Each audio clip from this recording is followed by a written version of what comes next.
சென்னை சோழிங்கநல்லூர் தொகுதி திமுக வேட்பாளர் அரவிந்த் ரமேஷ் கொட்டிவாக்கம் கடற்கரையில் நடைபயிற்சி செய்தவர்களிடம் பிரச்சாரம் மேற்கொண்டார். சோழிங்கநல்லூர் தொகுதி திமுக வேட்பாளராக தற்போதைய எம்எல்ஏ அரவிந்த் ரமேஷ் 3வது முறையாக போட்டியிடுகிறார்.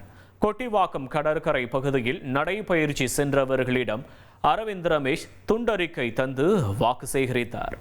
அப்போது கொட்டிவாக்கம் கடற்கரையில் நடைபயிற்சி செல்ல தரமான வசதிகள் செய்து தந்ததற்காக அரவிந்த் ரமேஷுக்கு பொதுமக்கள் நன்றி தெரிவித்தனர். தொடர்ந்து அங்கிருந்த மீனவர்களிடம் அரவிந்த் ரமேஷ் தீவிர வாக்கு சேகரிப்பில் ஈடுபட்டார். உதயசூரியன் நீ ஜெயிக்கிறது கட்ட யாரும் வரலையே.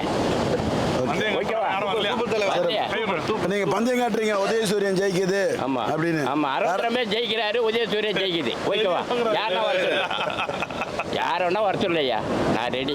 யாரும் வரல பஞ்சத்துக்கு. இப்போ 1 லட்சம் ஓட்டுல ரீடிங்ல ஜெயிக்கிறோம். அதனால 1 லட்சம் கொடுத்தாலும் வரமாட்டாங்க.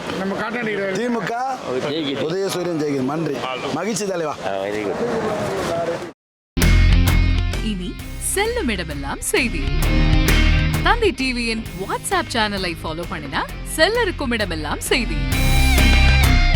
இதோ QR கோட் இப்பவே ஸ்கேன் பண்ணுங்க, ஃபாலோ பண்ணுங்க.